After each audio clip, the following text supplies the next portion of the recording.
Effects of the sun on climate. See, in that picture itself, you can understand the point, isn't it? In equator region, sunrise falls directly, so it will be very hot, isn't it? But in the polar regions, the sunrise falls slightly, so it will be very cold. And in between the places, means the place between equator and polar regions will be cooler. It will be cooler according to the distance from the sun. The earth gets heated by the rays of the sun falling on it. If it falls directly or vertically or slantly, how it will be? The heat from the sun will reach there according to that only. If it is directly falling, it will be there will be more hot. But if it is slantly falling, means polar regions and all are very less only heat, isn't it? Okay. So near the equator, the rays fall vertically as the latitude. Latitude means the distance of a place from the equator. Equatoril നിന്നും ഒരു സ്ഥലത്തേക്കുള്ള അതായത് ഭൂമധ്യരേഖ middle ഭാഗം നമ്മൾ പറയില്ല ഗ്ലോബിലുള്ള ആ എക്വാട്ടറിൽ നിന്നും ഒരു പ്ലേസിലേക്കുള്ള ഡിസ്റ്റൻസിനെയാണ് നമ്മൾ ലാറ്റിറ്റ്യൂഡ് എന്ന് പറയുന്നത്. So as the latitude increases, the rays becomes more and more slanting. Means എക്വാട്ടറിൽ നിന്നും ദൂരം പോകുന്നതിനനുസരിച്ച് ആ ലാറ്റിറ്റ്യൂഡ് നീങ്ങുന്നതനുസരിച്ച് കൂടുന്നതനുസരിച്ച് സണ്ണിന്റെ റേസ് വീഴുന്നതും എങ്ങനെയാണ് സ്ലാൻഡ് ആയിട്ടായിരിക്കും. അതായത് ചെരിഞ്ഞ് വളഞ്ഞ് മീൻസ് നേരെ വീഴുന്നില്ല, പകരം ചെരിഞ്ഞു വീഴും അല്ലെ. So slanting rays spread over a larger land area than vertical rays. അപ്പൊ ഇതിന് കുറേം കൂടെ സമയമെടുക്കും, കുറേം കൂടെ നേരെയുള്ള സ്ഥലത്തേക്കാളും ചെരിഞ്ഞ സ്ഥലത്തേക്ക് എത്തണമെങ്കിൽ കുറച്ചുകൂടെ സമയമെടുക്കും അല്ലെ. Also they pass through A thick layer of the atmosphere which absorb A large part of their heat. And ഈ സണ്ണിൽ നിന്നും വരുന്ന റേസിന്റെ ഇത് പാസ് ചെയ്യുമ്പോൾ നമുക്കറിയാം ലാറ്റിറ്റ്യൂഡ് കൂടുതലുള്ള സ്ഥലം, അതായത് പോളാർ റീജിയൻസിലേക്കൊക്കെ വരുന്ന സമയത്ത് അവിടുത്തെ അറ്റ്മോസ്ഫിയർ എന്ന് പറയുന്നത് തിക്ക് ലെയർ ആണ്, കട്ടി കൂടുതലാണ്. സോ ഈ ചൂട് കൂടുതലും ആ ലെയർ തന്നെ ഒബ്സർവ് ചെയ്യും. അപ്പൊ ആ റീച്ച് സ്ഥലത്തേക്ക് എത്തുമ്പോഴേക്കും വളരെ കുറച്ച് ചൂട് എത്തുകയുള്ളൂ. ചൂടെന്ന് പറയാനില്ല എന്ന് വേണം പറയാം. This means that the land near the equator gets heated up more by the sun than the land from it in a given time. So equator region, ഇതിന്റെയൊക്കെ അർത്ഥം എന്ന് പറഞ്ഞാൽ equator regionിലുള്ള ഒരു സ്ഥലത്ത് ഫാസ്റ്റ് ആയിട്ട് സൺറൈസ് എത്തുകയും ചെയ്യും. So it will be very heated. But the region away from the equator will get the sunrise very slowly. So the heat will not be reached much there. മനസ്സിലായോ? എക്വാട്ടർ റീജിയനിൽ ചൂട് കൂടുതലായിരിക്കും. അവിടുന്ന് മാറുന്നതനുസരിച്ച് രണ്ട് സൈഡിലേക്ക്, നോർത്ത് പോളിലേക്ക് സൗത്ത് പോളിലേക്ക്, രണ്ട് ഹെമിസ്ഫിയറിലേക്കും വരുമ്പോഴേക്ക് ആ ഡിസ്റ്റൻസിന്റെ അനുസരിച്ച് സൺറൈസിന്റെ അവിടെ എത്താനുള്ള സമയം കൂടുതലെടുക്കും, ചൂടും അതുപോലെ തന്നെ താമസം എടുക്കും അല്ലെ. നമുക്കറിയാം, നിങ്ങളെ ഇപ്പൊ ഒരു അടുപ്പിന്റെ അടുത്തിരിക്കാന്ന് വെച്ചാൽ സ്റ്റൗവിന്റെ അടുത്ത് നിങ്ങൾ കൈ അടുത്തോട്ട് കൊണ്ടുവരുമ്പോൾ നമുക്കറിയാം നല്ല ചൂടായിരിക്കും. So as we withdraw slowly നമ്മൾ വരുമ്പോഴത്തേക്കും ചൂട് കുറഞ്ഞു വരും. കുറച്ച് ദൂരം മാറ്റി കഴിഞ്ഞാൽ എന്തെങ്കിലും ചൂട് അനുഭവപ്പെടുവോ? ഇല്ല. അപ്പൊ സെയിം വേ അതൊരു എക്സാമ്പിൾ പറഞ്ഞ സണ്ണിന്റെ റേസ് നേരെ ഈ എക്വാട്ടറിൽ എത്തുമ്പോഴത്തേക്കും അവിടെ ചൂട് കൂടുതലായിരിക്കും, കുറച്ചിങ്ങോട്ട് മാറുമ്പോഴത്തേനും ചൂട് കുറഞ്ഞിരിക്കും. Also the days are longer near the equator than the place where from it the sun rises early and sets later near the equator. Another thing, in the equator region the days are longer compared to night. എന്ന് പറഞ്ഞാൽ അവിടെ വേഗം Sunrisers ചെയ്യുന്നു, late ആയിട്ട് sun സെറ്റും ആകുന്നു. അതുകൊണ്ട് തന്നെ പകൽ എന്ന് പറയുന്നത് കൂടുതലുണ്ടായിരിക്കും എക്വാട്ടർ റീജിയനിൽ. കാരണം നേരെ സണ്ണിന്റെ നേരെയാണുള്ളത് ബേസ് ചെയ്യുന്നത് അല്ലെ. ബട്ട് പോളാർ റീജിയനിലേക്ക് എത്തുമ്പോഴത്തേക്കും എന്താണ്, വളരെ ദൂരത്തു നിന്നാണ് അല്ലെ. അതുകൊണ്ട് തന്നെ അവിടെ നൈറ്റ്സ് ആണ് കൂടുതൽ. ചില സമയത്ത് എത്രയോ വീക്ക് ടുഗെദർ അവിടെ ലൈറ്റ് പോലും എത്താറില്ല, കണ്ടിന്യൂസ് നൈറ്റ് ആയിരിക്കും. ഡേയും നൈറ്റും അങ്ങനെ ഒരു ഡിഫറൻസ് ഇല്ല, ഫുൾ നൈറ്റ് ആയിരിക്കും polar റീജിയനിലൊക്കെ. Okay, this also causes the land near the equator to get heated up more than land away from it as it receives sunlight for more time. So since the equator region gets more sunlight, it will be hotter. Then an interesting fact is that at the poles there is 6 months of day and 6 months of night. ഇനി polar region ഒക്കെ സംബന്ധിച്ചിടത്തോളം 6 മാസത്തോളം continuous night പോലെ തോന്നും നമുക്ക്. മനസ്സിലായോ? And the sun remains barely above the horizon during the 6 months day. And even see ഇവിടെ ഒരു പിക്ചർ തന്നിട്ടുണ്ട്, sun at noon at the north pole എന്ന് പറഞ്ഞിട്ടുണ്ട്. polar region പോളില് സൺറൈസ് വരുമ്പോൾ രാവിലെ നമുക്ക് ഏർലി മോർണിംഗ് എങ്ങനെ തോന്നുന്നു അതുപോലെ ഇരിക്കും അവിടെ ആഫ്റ്റർനൂൺ പോലും കൂടെ. അത്ര എന്താ പറയുന്നത്, വളരെ കുറച്ച് മാത്രമേ സൺലൈറ്റ് ചില മിക്കവാറ് സമയത്ത് കിട്ടുന്നുള്ളൂ. And that is why it is cold at the poles. അപ്പൊ അവിടെ അതുകൊണ്ടാണ് ഒരു ഭയങ്കര ഒരു പോളാർ റീജിയൻ എന്ന് പറയുന്നത് കംപ്ലീറ്റ്ലി സ്നോ ആയിട്ടുള്ളത് അല്ലെ. കഴിഞ്ഞ ദിവസം ഞാനൊരു വീഡിയോ നിങ്ങൾ കാണിച്ചായിരുന്നല്ലോ, ചിത്രം കാണിച്ചല്ലോ പോളാറിന്റെ അല്ലെ, അത് കംപ്ലീറ്റ്ലി ഐസ് ആണ്. Okay, it's A fact in the northern hemisphere the longest day or duration between sunrise and sunset is day time ആയിട്ട് നടക്കുന്നത്. അതായത് സൺറൈസ് കഴിഞ്ഞ് സൺസെറ്റ് വരെയുള്ള ടൈമാണ്. Is usually 21st June. June 21st ഏറ്റവും ലോങ് ആയിട്ടുള്ള day എന്ന് പറയുന്നത് നമുക്കൊക്കെ. നമുക്ക് ജൂൺ 21st എന്ന് പറയുമ്പോൾ വൈകുന്നേരം ഒരു 7-10 ആകുമ്പോൾ നമുക്ക് വയ്യ ഇരുട്ടാകുള്ളൂ, അത്രയാവും. പക്ഷെ ഇപ്പൊ നോക്കി നോക്കിയേ, ഇപ്പൊ ഒരു 6 മണിയാകുമ്പത്തേനും തന്നെ ഇരുട്ടാകാൻ തുടങ്ങി അല്ലേ. ഒരു 6:15 ആകുമ്പത്തേനും ഇരുട്ടാ. പിന്നെ പേടിയല്ലേ നിങ്ങൾക്ക് പുറത്തിറങ്ങാന്? പേടിയുണ്ടോ? ഇല്ല അല്ലെ, ഭയങ്കര ധൈര്യശാലികളല്ലേ 7th സ്റ്റാൻഡേർഡ് സ്റ്റുഡൻസ്. ഷോണോ? ഫെയ്ത്തിന് പേടിയില്ല രാത്രിയില്ല സന്ധ്യ ആകുമ്പോൾ പുറത്തിറങ്ങാൻ. ഷോണിനോ പേടിയുണ്ട്? What about you Annmaria? ഉണ്ട്. ഫെയ്ത്ത് ഭയങ്കര ധൈര്യവാന. Okay, and the shortest day is usually 22nd December. What is the date today? Today is 15th. Oh, 5 more days. 6-7 days. അടുത്ത ചൊവ്വാഴ്ച തോന്നുന്നു അല്ലേ 22nd ആണോ? Okay, that is the shortest day in the northern hemisphere. ഏറ്റവും ചെറിയ ദിവസം എന്ന് പറയുന്നത്, അതായത് വേഗം രാത്രിയാകുന്ന ദിവസം. ഈ ഒരു വർഷം 365 days are there in a year, isn't it? In that, June 22nd is the longest day. Sorry, June 21st is the longest day, and December 22nd is the shortest day. മനസ്സിലായോ ഡിഫറൻസ് എന്താണെന്ന്? ഏറ്റവും നീളം കൂടിയ പകൽ എന്ന് പറയുന്നത് June 22nd-നും ഏറ്റവും നീളം കുറഞ്ഞ പകൽ എന്ന് പറയുന്നത് ഡിസംബർ 22nd-നുമാണ്. ഇപ്പൊ നമുക്ക് ഇനി ഒരാഴ്ച അടുത്ത ചൊവ്വാഴ്ച ആകുമ്പത്തേന്, അടുത്ത ചൊവ്വാഴ്ച ആയിരിക്കും, ചൊവ്വായ ബുധന 22nd 15 ആയതുകൊണ്ട് അടുത്ത ചൊവ്വ ആയിരിക്കും. ഓർമ്മയുണ്ട്? എനിക്കറിയില്ല, കലണ്ടർ നോക്കണം. കലണ്ടറുണ്ടാവും ഞാൻ ട്യൂസ്ഡേ. ഓക്കെ, അപ്പൊ അന്നാണ് ഏറ്റവും ഷോർട്ട്.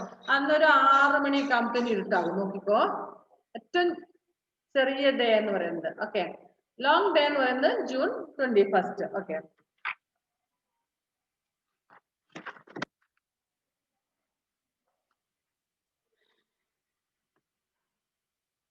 ഒരു ആക്ടിവിറ്റി കളക്ടിങ് ഇൻഫോർമേഷൻ. ഇത് നിങ്ങൾ ഇത് കഴിഞ്ഞ ശേഷം ഇന്റർനെറ്റിൽ സെർച്ച് ചെയ്യാനാണ്. To study times of sunrise and set, page number 98. Sunrise and sunset. To study the length of a day in your town, get as many old newspapers as you can and note the times of sunrise and sunset during summer and winter. Calculate the length of each day. How does the length of a day vary during the year? That is, in summer and winter. ഇത് നിങ്ങളെ കൊണ്ട് അത്ര എളുപ്പത്തിൽ ചെയ്യാൻ പറ്റത്തില്ല. കുറെ പഴയ news പേപ്പറുകളൊക്കെ collect ചെയ്ത് ചെയ്യാനാണ് പറഞ്ഞേക്കുന്നത്. And if you cannot get old paper, നിങ്ങളുടെ വീട്ടിൽ 1 മാസം 2 മാസം കഴിയുമ്പോൾ ന്യൂസ് പേപ്പർ വിറ്റ് കളയും അല്ലെ. ന്യൂസ് പേപ്പർ വരുത്തുന്നുണ്ടെങ്കിൽ നമ്മൾ 1 മാസം കഴിയുമ്പോൾ അത് മറിച്ച് വിൽക്കും നമ്മൾ. So if you cannot get news paper, what you can do? You can study the times of sunrise and sunset on internet. ഗൂഗിളിൽ അടിച്ചു കൊടുത്താൽ വിസിറ്റ് rsgr.in/ എല്ലല്ലത് ഓക്കെ LSC-7 എന്ന് നിങ്ങൾ അടിച്ചു കൊടുക്കുക. And click on link 24. അത് ക്ലിക്ക് ചെയ്ത് കഴിയുമ്പോൾ അതിനകത്തൊരു ലിങ്ക് വരും. ലിങ്ക് 24 എന്നുള്ളിൽ ക്ലിക്ക് ചെയ്യുക. To get weather information about the main cities of the world. നിങ്ങളുടെ ഫോണിലൊക്കെ ഉണ്ട്, ഫോണിൽ തന്നെ നമ്മൾ ടൈം സെറ്റ് ചെയ്യുമ്പോൾ തന്നെ കാണിക്കാറുണ്ട് അല്ലെ. Okay, so the weather or the weather of main cities of the world അതിൽ കാണിച്ചു തരും. Click on the city, then on the sun and moon tab. So നിങ്ങൾക്ക് ഒരു സിറ്റിയിൽ ക്ലിക്ക് ചെയ്തതിനു ശേഷം അതിനകത്ത് സൺ ആൻഡ് മൂൺ ക്ലിക്ക് ചെയ്യുക. Select the year and month for which you want to sunrise and sunset data. അത് ക്ലിക്ക് ചെയ്ത് ചെയ്യാൻ പറ്റുന്നതാണ്. അതിനകത്ത് ക്ലിക്ക് ചെയ്ത് കഴിഞ്ഞാൽ നമുക്കറിയാം ഓരോ ദിവസത്തെ അല്ലെങ്കിൽ ഓരോ വർഷത്തെ ഒരു 2 മാസം കൂടുമ്പോഴൊക്കെ ഉള്ള difference. From the times of sunrise and sunset, calculate the length of each day. Plot a graph showing the changes in the length of the day during the period. So നമ്മൾ ഓരോ ദിവസത്തെ എഴുതി വെച്ചിട്ട് എന്നിട്ട് നമുക്കൊന്ന് മനസ്സിലാക്കാൻ പറ്റും. ചില ദിവസം കൂടുതലായിരിക്കും, ചില ദിവസം സൺസെറ്റ് ആകുമ്പോഴത്തേനും നേരത്തെ സൺസെറ്റ് ആയി, അങ്ങനെ ഈ മന്ത് വരുമ്പോഴത്തേനും വേരിയേഷൻസ് വരും. From the times of sunrise and sunset, calculate the length of each day. Plot a graph showing the changes in the length of the day during the period. Compare the graph of Delhi with another city, say Mumbai. What difference do you find? Say, in India തന്നെ നമുക്ക് എടുത്ത് കഴിഞ്ഞാൽ ചെന്നൈയുടെ ഉണ്ടാകും, Kochi mostly there will be, Mumbai there will be, Kolkata, Delhi, like this were main important cities in there ഒക്കെ തന്നിട്ടുണ്ടാവും. So if you take Delhi and Mumbai or Chennai, അവിടുത്തെ difference നമുക്ക് കാണാൻ പറ്റും. എന്താന്ന് വെച്ചാൽ ഡൽഹിയിൽ എന്ന് പറയുന്നാൽ ഡൽഹിയിൽ സീ ഒന്നും ഇല്ലാത്തത് കൊണ്ട് തന്നെ, അല്ലെങ്കിൽ നമുക്കറിയാം നമ്മുടെ ഈ റീജിയൻ മുംബൈ, ചെന്നൈ പോലെയുള്ള റീജിയൻ എന്ന് പറഞ്ഞാൽ so much of Indian ocean and Arabian sea, bay of Bengal, ഇതിന്റെ എല്ലാം ഇഫക്റ്റ് ഉണ്ട് അല്ലെ. Climate is different. അപ്പം we have a dry and wet climate here, and in those places, ഡൽഹിയിലൊക്കെ എന്ന് പറഞ്ഞാൽ ഹില്ലിൽ നിന്നും വരുന്ന ഹിൽ ഏരിയയിൽ നിന്ന് വരുന്ന കോൾഡും പിന്നെ രാജസ്ഥാനിൽ നിന്ന് വീശുന്ന ഹോട്ട് വിൻഡും ഒക്കെയാണ് അല്ലെ. അപ്പൊ ആ ഡിഫറൻസ്, അപ്പൊ നമുക്കറിയാം അവിടെ കുറച്ചുകൂടെ പകലൊക്കെ കൂടുതൽ, ആ ഡിഫറൻസ് നമുക്ക് ഇവിടെ ട്രോപ്പിക്കൽ പോലത്തെ ഒരു, അതായത് ചൂടും കിട്ടും ഭയങ്കരമായിട്ടില്ല. അപ്പൊ ആ ഡിഫറൻസ് നമുക്ക് മനസ്സിലാക്കാൻ പറ്റും. Climate and adoption of animals. നമുക്കറിയാം in each climate, since it is different, we cannot live in every places. And so now we are living in a tropical, not a monsoon wet climate region ലാണ് നമ്മളൊക്കെ താമസിക്കുന്നത്. If we go to Delhi or Jammu Kashmir or Himachal Pradesh and all, it is difficult for us to adjust there, isn't it? നമ്മൾ ഇപ്പോൾ ഇവിടെ താമസിക്കുന്ന നമ്മുടെ climate നമുക്ക് suitable ആണ്. നമ്മൾ ഡൽഹി അല്ലെങ്കിൽ ഈ പറഞ്ഞ രാജസ്ഥാൻ പോലുള്ള സ്ഥലങ്ങള്, വേറെ കൂടുതൽ ചൂടുള്ള സ്ഥലങ്ങള്, പിന്നെ നമ്മുടെ ഉത്തർപ്രദേശ് അല്ലെങ്കിൽ മധ്യപ്രദേശ് അല്ലെങ്കിൽ തണുപ്പുള്ള ഹിമാചൽ പ്രദേശ്, ജമ്മു കാശ്മീർ പോലുള്ള സ്ഥലങ്ങളിൽ ചെന്ന് കഴിഞ്ഞാൽ നമുക്ക് അഡ്ജസ്റ്റ് ചെയ്ത് പോകാൻ ഭയങ്കര ഒരു ബുദ്ധിമുട്ട് അനുഭവപ്പെടും. കാരണം നമ്മുടെ ഇവിടുത്തെ ക്ലൈമറ്റും അവിടുത്തെ ക്ലൈമറ്റും ഡിഫറെന്റ് ആണ്. ഈ ഗൾഫ് കൺട്രീസിലൊക്കെ വർക്ക് ചെയ്യുന്ന ആൾക്ക് അവിടെ ഡെസേർട്ടും ഭയങ്കര ചൂടുമാണ്. ആ ചൂടിലൊക്കെ അവർ വളരെ കഷ്ടപ്പെട്ടിട്ടാണ് അവര് ജോലി ചെയ്യുന്നത്, ഗൾഫിലൊക്കെ ഉള്ളവര്. Some people are working in cooled room and all, inside the cooled room, means like AC and all they are using. അങ്ങനെ നല്ല കൂളറൊക്കെ ഉപയോഗിച്ച് നല്ല രീതിയിൽ വർക്ക് ചെയ്യുന്നവരുണ്ടാവും. പക്ഷെ ഔട്ട് സൈഡിൽ വർക്ക് ചെയ്യുന്നവർക്ക് ഭയങ്കര ബുദ്ധിമുട്ടൊക്കെ ആയിരിക്കും അല്ലെ. If you go to polar regions ഒക്കെ ആണെങ്കിലും എന്ത് സംഭവിക്കും, നമ്മൾ അതിന്റെ പരിസരത്ത് പോലും എത്തില്ല, അതിന് മുന്നേ നമ്മൾ മരിച്ചു പോകും. കാരണം നമുക്ക് ആ തണുപ്പിൽ നമുക്ക് റെസിസ്റ്റ് ചെയ്യാൻ പറ്റാതെ വരും. അതുകൊണ്ടാണ് നമുക്കറിയാം ഈ ഹിമാലയത്തിലൊക്കെ കയറിയല്ലേ, കൊടുമുടി മൗണ്ട് എവറസ്റ്റ് ഒക്കെ കയറിയല്ലേ. മൗണ്ട് എവറസ്റ്റ് ഒക്കെ കയറാൻ പോകുന്ന എല്ലാരും അവിടെ കയറുന്നുണ്ടോ? മുകളിലെത്തുവോ? ഇല്ല. കാരണം അവിടെ ഭയങ്കര തണുപ്പാണ്. പിന്നെ അവിടുത്തെ ആൾട്ടിറ്റ്യൂഡ്, അവിടുത്തെ ക്ലൈമറ്റിലുള്ള ഡിഫറൻസ് നമുക്ക് ബ്രീത്ത് ചെയ്യാൻ പറ്റാതെ വരും. കുറച്ച് കയറുമ്പോഴത്തേനും അവരെന്താ സംഭവിക്കുന്നത്, അവര് മുന്നോട്ട് പോകാൻ പറ്റാതെ ഒന്നെങ്കിൽ ഹെൽത്ത് പ്രോബ്ലം കാരണം അവർ മരിച്ചു പോകും, അല്ലെങ്കിൽ തിരിച്ചു പോരേണ്ടതായിട്ടൊക്കെ വരും. അങ്ങനെയൊക്കെയുള്ള ബുദ്ധിമുട്ടുകൾ വരും. ഓക്കെ, സോ ഈ പക്ഷെ അവിടെ ആൾക്കാർ താമസിക്കുന്നില്ലെന്ന് ചോദിച്ചാൽ അവിടെ പോകുന്നവരിന്റെ ഇപ്പൊ ഹിമാലയൻ റീജിയനിൽ അല്ലെങ്കിൽ പോയിട്ട് താമസിക്കുന്നതൊക്കെ നമ്മൾ കേട്ടിട്ടില്ലേ. ജമ്മു കാശ്മീരിലൊക്കെ ആ തണുപ്പ് താമസിക്കുന്ന ആൾക്കാരൊക്കെ ഉണ്ട്. അവർക്ക് അവിടെ അക്കോമഡേറ്റ് ചെയ്യാനുള്ള ഒരു ഫെസിലിറ്റി ഉണ്ട് ഇവിടെ നമുക്കൊക്കെ. സോ ഡിഫറെന്റ് ക്ലൈമറ്റിൽ താമസിക്കാൻ വേണ്ടി ഡിഫറെന്റ് അവിടെ താമസിക്കുന്ന അനിമൽസിന് some adaptations are there. The climate of a place affects the plants, animals, and people living there in many ways. The most difficult climates are extreme heat and extreme cold. Means polar region climate, that is extreme cold, and the equator region climate means extreme hot. Bangara hot. This rendu namukku bangara buddhimutte undakkunu. Mattullavokke moderate aayittu. Animals can survive in almost all climates because they have many ways of adapting to extreme temperature. So ഭയങ്കര ചൂടുള്ള സ്ഥലത്ത് താമസിക്കുന്ന അനിമൽസിന് ആ ക്ലൈമറ്റോട് adjust ചെയ്യാൻ പറ്റുന്ന രീതിയിലുള്ള body സ്ട്രക്ചറും അവർക്ക് body facility അഡോപ്റ്റേഷൻസ് ഉണ്ട്. ഇനി പോളാർ റീജിയൻസ്, കോൾഡ് റീജിയനിൽ താമസിക്കുന്ന അനിമൽസ് അതുമായിട്ട് അഡ്ജസ്റ്റ് ചെയ്ത് പോകാൻ പറ്റുന്ന രീതിയിലുള്ള അഡോപ്റ്റേഷൻസ് അവരുടെ ബോഡിയിലുണ്ട്. Adaptations to colder climates. You have seen that it is very cold in the polar regions, isn't it? Very, very cold in polar regions. In winters, the temperature can drop to as low as -37 degrees Celsius. In polar regions, in winter season, the temperature is -37 degrees Celsius. -0 degree സെൽഷ്യസിലാണ് നമുക്കറിയാം freeze ചെയ്യുന്നത്, അതായത് ice ആകുന്നത്, വെള്ളമൊക്കെ ice ആകുന്നത് 0 degree Celsius ആണ്. ഇനി 0 degree സെൽഷ്യസിൽ നിന്നും പിന്നെയും കുറഞ്ഞു വരുന്നതാണ് -1, -2, -3, -4 ലൈക്ക് ദാറ്റ് വേ. അതിലും തണുപ്പ് കൂടി കൂടി ഭയങ്കരമായിട്ടുള്ള തണുപ്പാണ് -37 ഡിഗ്രി സെൽഷ്യസ് എന്ന് പറയുമ്പോൾ. നമുക്ക് നമ്മുടെ ഫ്രിഡ്ജ് ഒന്ന് തുറന്നിട്ട് ഒരു ഇച്ചിരി സമയം കൈ എങ്ങാനും അതിനകത്തൊക്കെ ഒരു ഐസ് നമ്മൾ കയ്യിലെടുത്ത് എത്ര സമയം പിടിച്ചോണ്ടിരിക്കാൻ പറ്റും? How long time can you hold the ice piece in your hand? Shone, 10 minutes, half an hour, 5 minutes? What about you, Anmaria? 5 seconds. 5 seconds. നമുക്ക് ഐസ് കൈ പിടിക്കുമ്പോൾ കൈ പെട്ടെന്ന് അങ്ങ് മറിച്ച് പെട്ടെന്ന് നമ്മൾ ഇട്ട് കളയും അല്ലേ? ഓക്കെ, ഐസൊക്കെ തിന്നാനൊക്കെ ഭയങ്കര ഇഷ്ടമാണ്, പക്ഷെ ഇത്തിരി ബുദ്ധിമുട്ടാണ് അല്ലേ, കയ്യിലൊക്കെ അങ്ങനെ പിടിച്ചോണ്ടിരിക്കുകയാണ്. അപ്പം അങ്ങനെ ഉള്ള ഒരു ക്ലൈമറ്റില് അതെന്ന് പറയുന്നത് 0 ഡിഗ്രി സെൽഷ്യസ് ആണ്. ഇനി അതിന്റെ താഴോട്ട് വരെ പിന്നെ കൂടുവല്ല ചെയ്യുന്നത്, 1, 2, -1, -2, -3 എന്ന് പറയുമ്പോൾ അതിനേക്കാൾ ലോ ആയിട്ടാണ് വരുന്നത്, പിന്നെയും അതിനേക്കാൾ തണുപ്പ് കൂടുന്നത്. അങ്ങനെ -37 ഡിഗ്രി സെൽഷ്യസ് വരെയൊക്കെ ഉണ്ട് പോളാർ റീജിയനിലെ കോവിഡർസിലെ കോൾഡ് എന്ന് പറയുന്നത്. അപ്പോൾ ഒന്ന് ആലോചിച്ച് നോക്കിയാൽ നമുക്ക് ആലോചിക്കാൻ പോലും പറ്റത്തില്ല. കയ്യിൽ ഒരു 5 മിനിറ്റ് പിടിക്കാൻ പറ്റില്ലാത്ത നമുക്ക് പിന്നെ ഈ -37 ഡിഗ്രി എന്നുള്ള animals such as seals, polar bears, etc.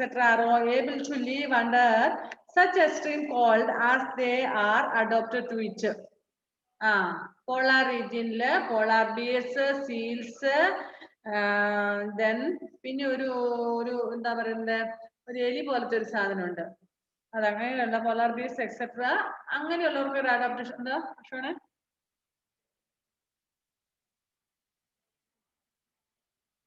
Unmute ആൻസേ.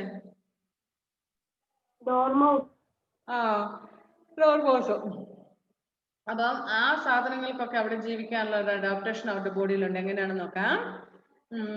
Let us see how polar bears. The bodies of polar bears are several other animals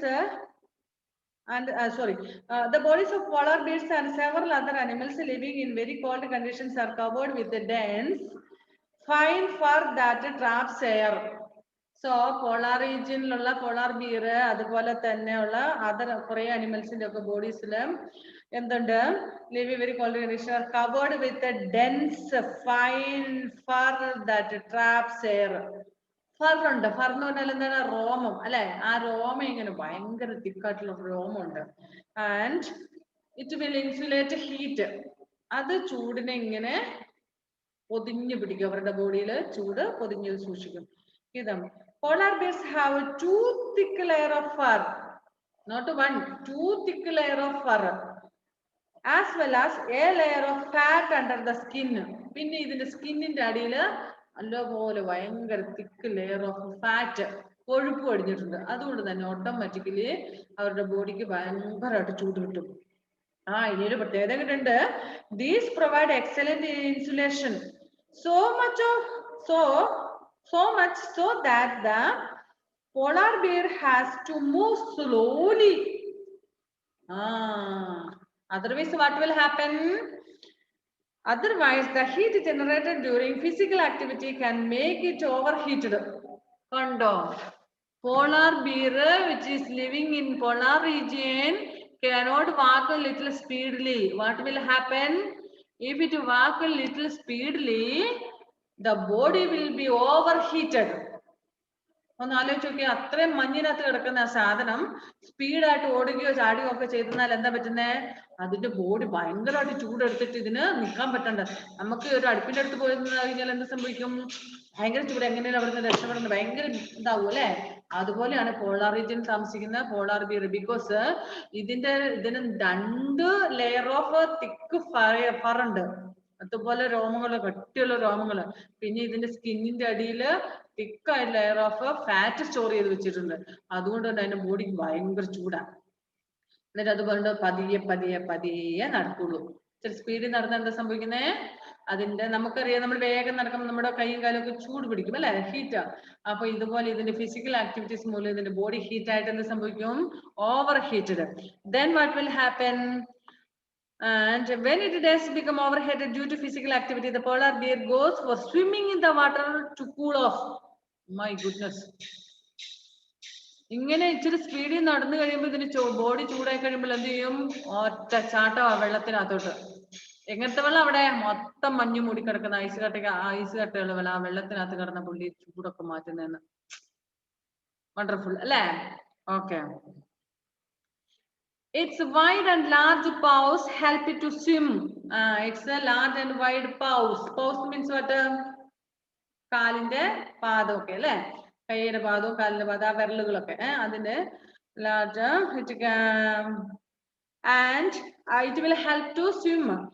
And it can close its nostrils and remain underwater for long duration. My God, another wonderful fact. It can close the nostrils for a long time. Nostrils means what? These 2 holes in our nose, isn't it? So it will hold the nostrils for a long time, and it can, so that it can remain in the inside the water for a long time without any breathing problem. നമുക്ക് ഇങ്ങനെ തന്നെ പിടിച്ചിട്ട് ഒരു minute പോലും മര്യാദയ്ക്ക് മൂക്ക് കുത്തി പിടിച്ചിരിക്കാൻ പറ്റത്തില്ല അല്ലേ? ബ്രീത്തിങ് പ്രോബ്ലം വരും അല്ലേ? വാ തുറക്കാതെ. അത് ഷോളൊന്ന് കാണിച്ചേ നോക്കട്ടെ. വാതിറക്കാൻ പാടില്ല. കേൾക്കുന്നില്ല.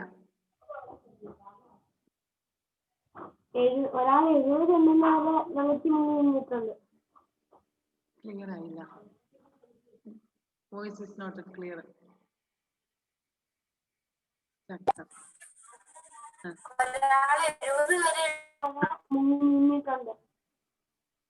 ഉണ്ടോ?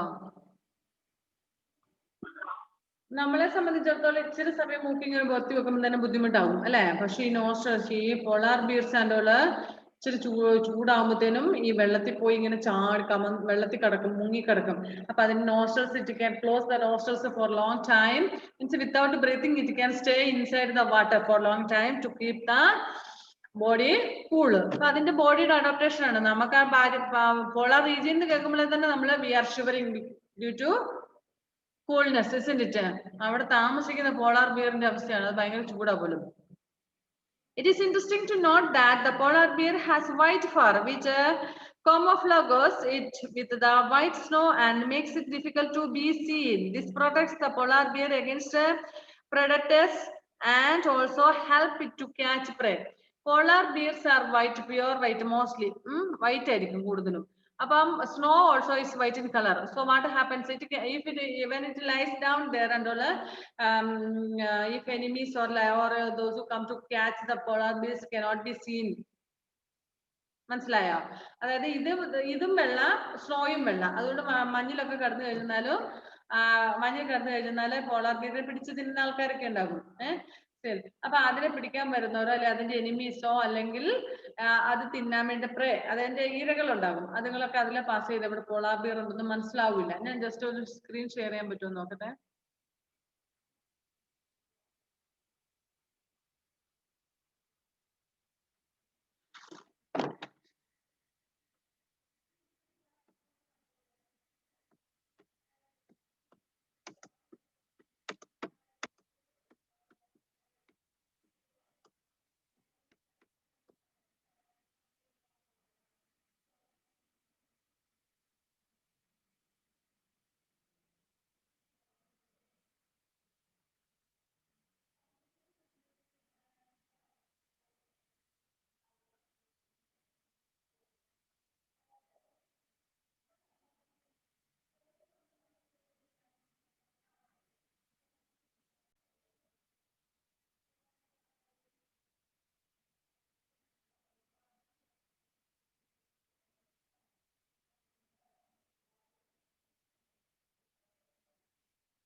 വീഡിയോസ് ഇല്ല.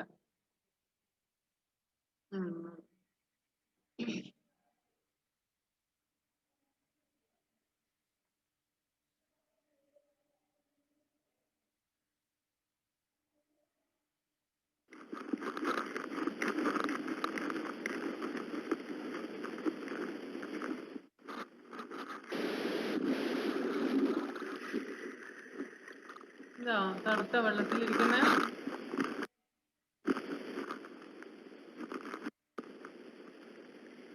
എന്തിനോ വലിച്ചെടുത്ത് തിന്നുന്നുണ്ട്. This adult female polar bear is equipped with a point of view camera so scientists can study behavior and feeding rates. See, this white in color, isn't it? അതുകൊണ്ട് ആ സ്നോയിൽ കിടന്നാൽ അറിയോ? ഇല്ല. എനിമീസും അറിയില്ല, പ്രേയും അറിയില്ല.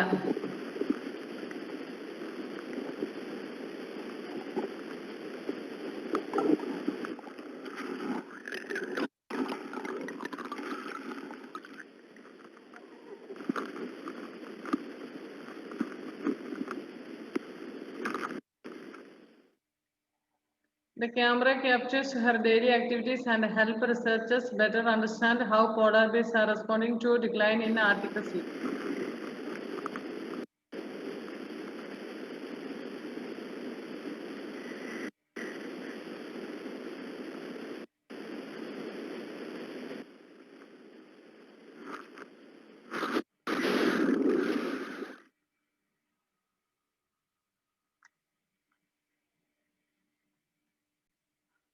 Okay.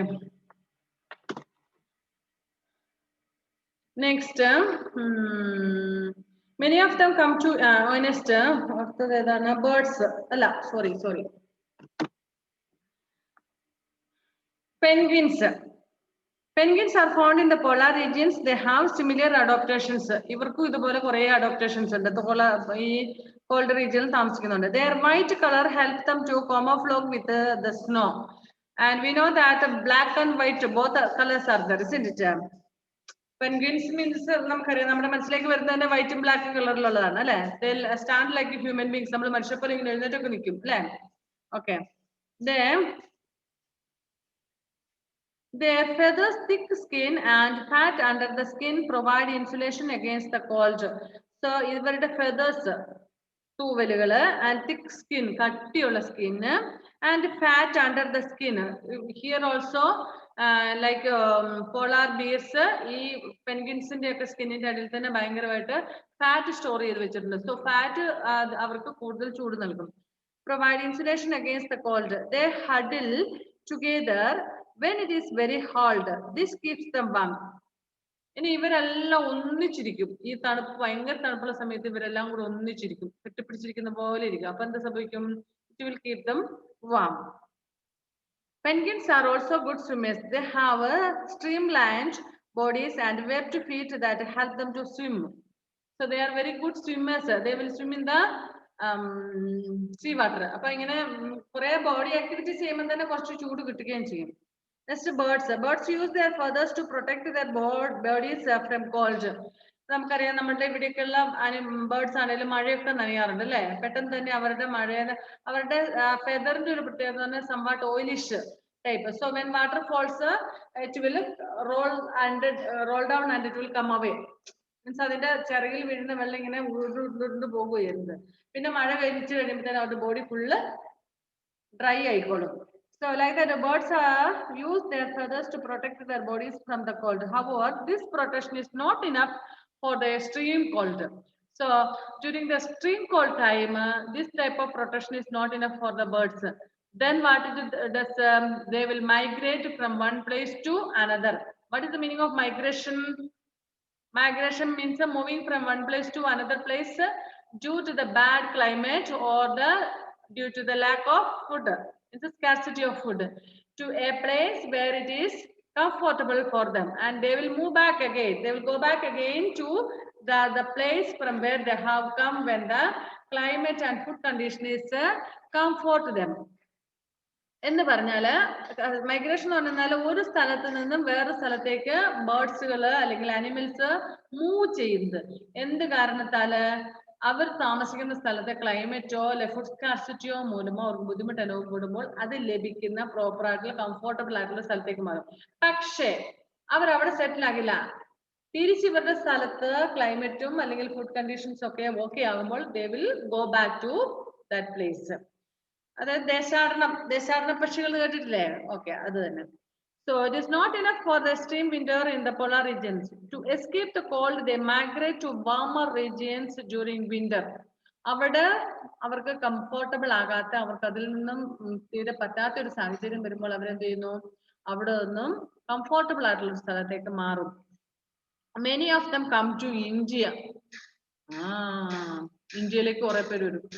അവർക്ക് അവിടുത്തെ ആ തണുപ്പ് സഹിക്കാൻ പറ്റാതെ വരുമ്പോൾ അവർ ഇന്ത്യയിലേക്ക്, ഇവിടെ നിറഞ്ഞ അത്യാവശ്യം ചൂടുള്ള കാലാവസ്ഥയായിരിക്കും. In winter, you can see the migratory birds in Bharatpur and Sultanpur bird sanctuaries in India. ഇന്ത്യയിലെ Bharatpur and Sultanpur bird sanctuaries, അവിടുത്തെ സാഞ്ചുറീസിലൊക്കെ ഈ ബേർഡ്സുകളൊക്കെ വരും. എന്നിട്ടോ they go back to Siberia in the polar region after winter is over. അവിടുത്തെ winter season തീരുമ്പോൾ അവർക്ക് ഏകദേശം അറിയാം, ആ സമയത്ത് അവർ ഇവിടുന്ന് തിരിച്ച് അങ്ങോട്ടും പോകും. And next year again they will come. They will stay here again 2-3 months. When the climate is comfortable for them there, they will go back again. Okay.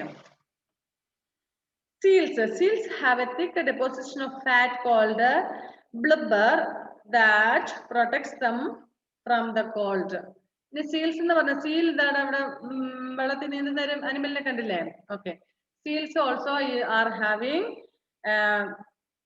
thick layer of fat deposition in their bodies. That is called blubber. Blubber എന്ന് പറയുന്ന അവരുടെ ബോഡിയിലുള്ള ഒരു എന്താ പറയുക, fat ഇങ്ങനെ deposit ചെയ്ത് വെച്ചിരിക്കുന്ന layer ആണ്. It will keep their body warm. A few other ways in which animals reduce heat loss are as follows. ഇനി ബാക്കിയുള്ളത് നമുക്ക് അടുത്ത ക്ലാസ്സിൽ പഠിക്കാം. നമ്മുടെ സമയം കഴിഞ്ഞു, 3 മിനിറ്റ് ബാക്കിയുള്ളൂ. Okay, bye then.